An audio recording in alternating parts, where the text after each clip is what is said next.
gonna start? Are you gonna start? Should we do like an intro? Welcome to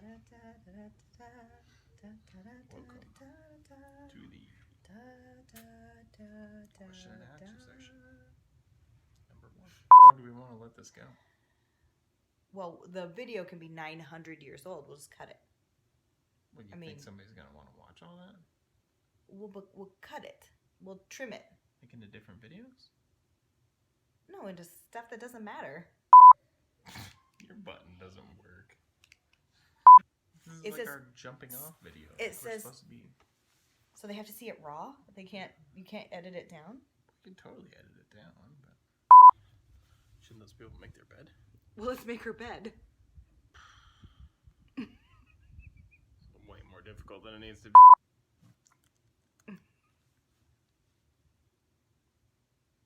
Whatever. I have a feeling like most of these videos are gonna be me like Being appalled at my behavior. when you do this, when you're like, "Hi, welcome," you lose the authenticity. You're over there like just being Mr. Mustache, and instead you need to be authentic. Like, But I am authentic. no, you're not. Your voice gets different. Like you're a sports announcer. Hello, and welcome to. Yeah. Exactly. So all of this will get cut out, and we'll kind of splice it together. Oh yeah, I don't like that. I don't either, but it makes my glasses not reflective. We don't have a dimmer. Oh, we don't? No. You sure? 4 years later, I'm pretty positive you're just gonna break it. Sorry. Okay, well, I guess we get down to brass tacks. So, the reality is, we are a husband and wife. We have 4 children. Oh. We have 3 boys and a girl. They are 13, 11, 9, and 5. In that order, boys and girls. In that order. Well, I mean, Oh, like they know how to count. like the boy is the girl is the littlest, and we live in suburbia. We are Ashley is an accountant, stay-at-home mom, homeschool teacher, matriarch, every other thing that a mother can be. I'm a dad. I work a job. You have a mustache. Glorious mustache. Work in aerospace. Not really exciting. So we're selling our house. We're moving out of it. We already have a motorhome that we've had for a couple of years now. We're moving into it, and we're on our. Which, can we talk about that, like, as a blessing and a curse? How awful it's been to have that stupid motorhome, and how it's saved our butts every single time. So I think that's a whole other video. Oh, okay. Like, do not buy a motorhome. But buy a motorhome. But do not. But sometime you might need it. So buy a motorhome. Don't buy a motorhome. So here's where we're at. We have sold the house. We are at the very end of escrow. We have 5 days left in this house. 5 days left before we're out. Movers come the day before we're out, and then we're in the motorhome permanently. And so we just thought it would be good to get our thoughts down before we really get into this venture. What are your current thoughts? They don't have to be that deep. All I got's I deep. would just the superficial ones would be just fine. I don't have any superficial ones. I think it goes back to what we were talking about at Thanksgiving tonight when we said what we were thankful for. That you're kind of just you being my ride or die and just letting me talk you into doing this thing and uproot our family and live this adventure. And if in 5 years my health doesn't hold up, I won't have missed anything. I mean, there will always be regrets, but I will have,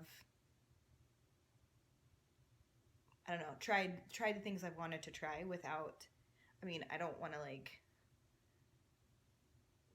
put our family in jeopardy or do anything like that. I don't have any of those desires, but being able to make the most of the time with our kids and the most out of their youth and give them the most experiences of things that don't cost a ton of money.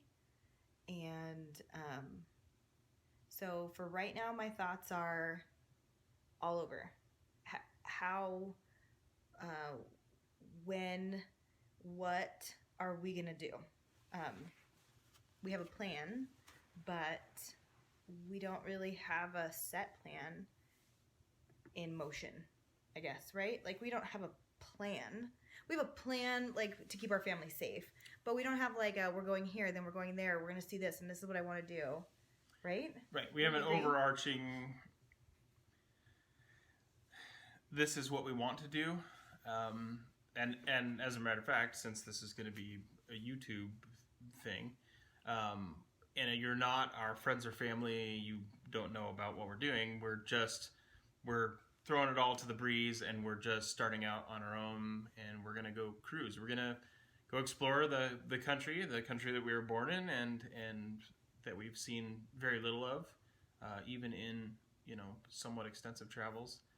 And then find some place that we want to settle, and then live there happily ever after. This is some kind of a utopian thing.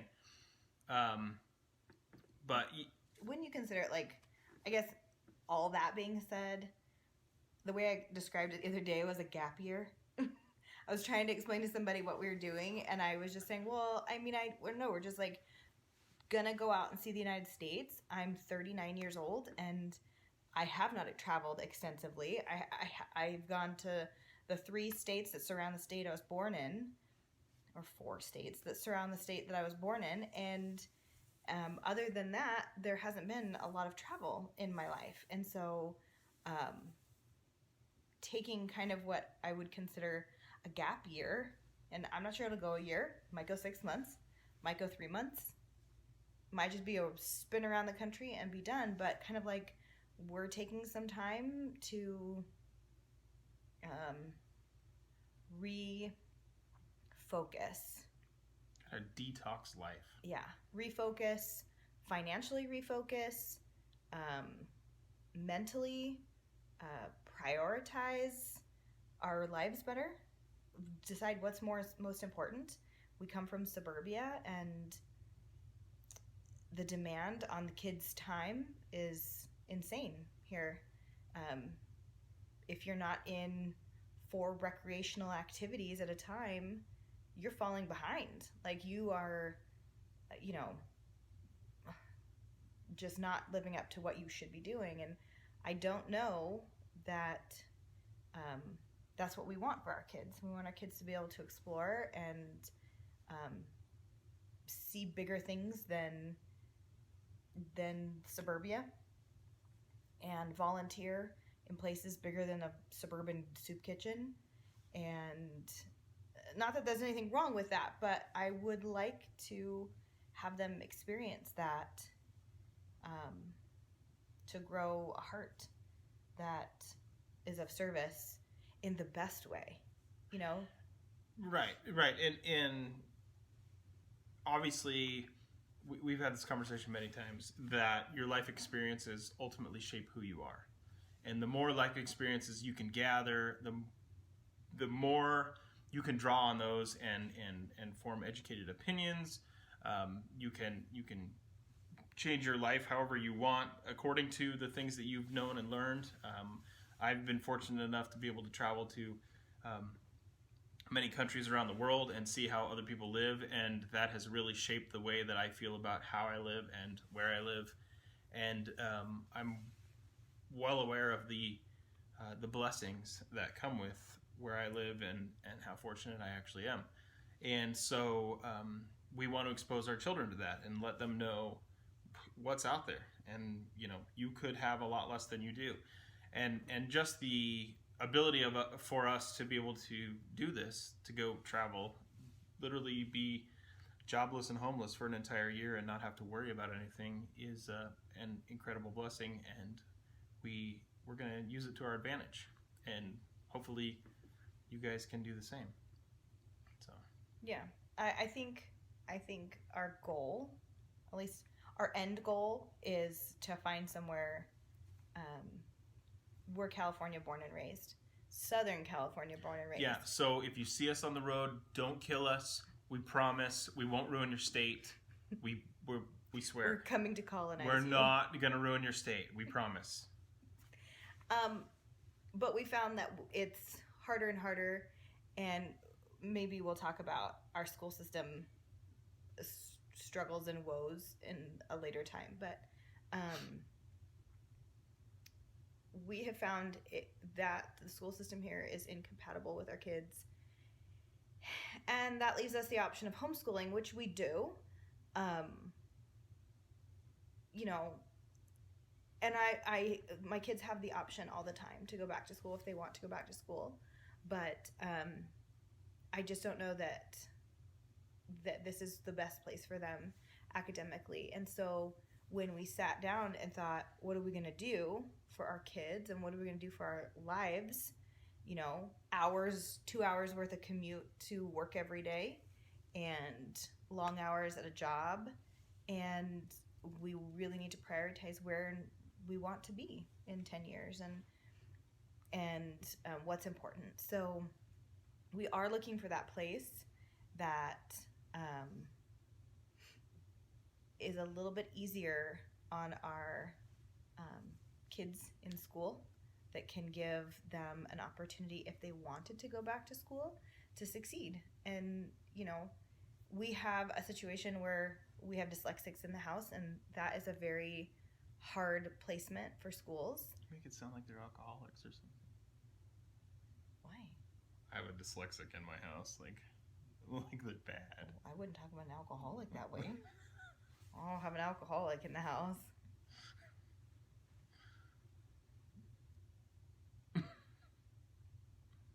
Okay. There's not a lot of schools that are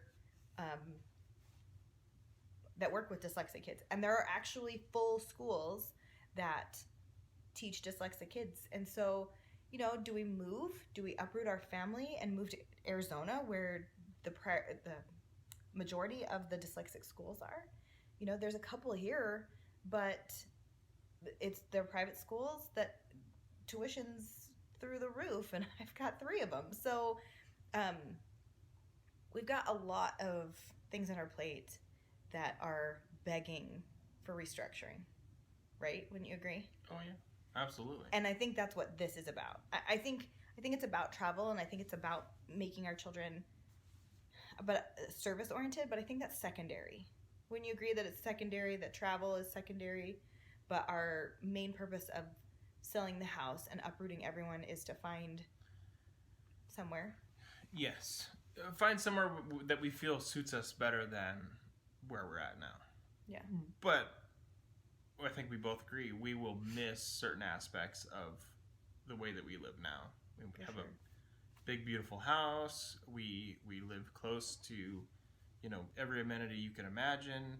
An hour's drive to the beach, if yeah, that. Everything is literally at our fingertips, and so we will certainly miss certainly things that we have, but I think we long for things that we don't have, and that my kids just want to get out and drive a tractor and enjoy their lives outside of a dwelling, and this will be what affords them that opportunity. And maybe we might get out there and we might decide that's not for us and retreat right back to our safe place, but I doubt it. But this is the experience that's going to give us that knowledge to try it on for size. Mm-hmm. To give us some priority readjustments. Well, some perspective for sure. So. Yeah. But I mean, right now we've run the emotional gamut of fear and anger, and there's a whole lot of unknown out there, and we've kind of run through all of it, and now here we are 5 days away, and we're pretty excited about it. And I think most of my apprehension is gone. I don't know about you. But... I actually think I'm the opposite. I think You become more apprehensive? Yeah. Now that I'm like, we've got, I think it's 6 days that we have left. Yeah. 6 days that we have left. That I am like, I need to think of all the things. Like, what if there's something I didn't think about? Like, what, I need to start doing this, and I need to start doing that, and I need to start doing this. All of this, like, house packing and making our stuff, putting our stuff in storage, and like movers and all of that aspect of like just physically getting out of this house has been all of my apprehension, like has been taking all my mental space. And now I'm like, okay, now I need to worry about like, are we going to be warm? Like, do you know what I'm saying? Like some of the silliest stuff that I've just been putting off because I either didn't think it was going to happen or I've been busy packing and getting all that. Now I'm like, you know, I have so much to do before this whole thing gets going. You know, like all the things about like, are we going to keep the motorhome? Are we going to get a trailer? Are we going to, you know, all those different things that kind of go into like, do I retrofit the RV to fit us now? Or do I just wait because we're going to get a trailer? You know, all those, that apprehension of like, I'm not really sure what's going on right now. Like I can't prepare for any of it. And so that's why I think I'm a little bit more like scared because I've got so much to do now, you know? Yeah. And I'm not quite the opposite, but I'm more of a, let's just jump off the bridge and we'll figure it out while we're in the air, sort of a, you know. Which literally makes me sick. Yeah. Like. Because you're not adventurous. I'm not adventurous. I'm not. I like to garden and cook. It's very adventurous for me. It's to garden and cook. Yeah. And that's about it. All right. So bottom line is, this is what we're doing, and we're making these videos mostly for our family and friends so that they can keep track of us and that they can see that we're still alive. This is pretty much like a proof of life sort of a thing. And to let them know what we're up to. We will still keep in contact with most everybody, but this is for them to be able to be a part of it. Share what we found. And that's it. We'll try and do this weekly, and you know, go from there. You got anything? We're gonna have to figure out like a sign-off sort of a thing, you know, like maybe we should kiss, and then our kids would be totally grossed out and not watch any of these videos. But that's the point of these videos. I want the kids to have them for their. Like, this is what we did. We should kiss like those people on Napoleon Dynamite. They're like, why does it have to be gross? Weren't you the one that told me not to like be gross? Maybe. Anyways.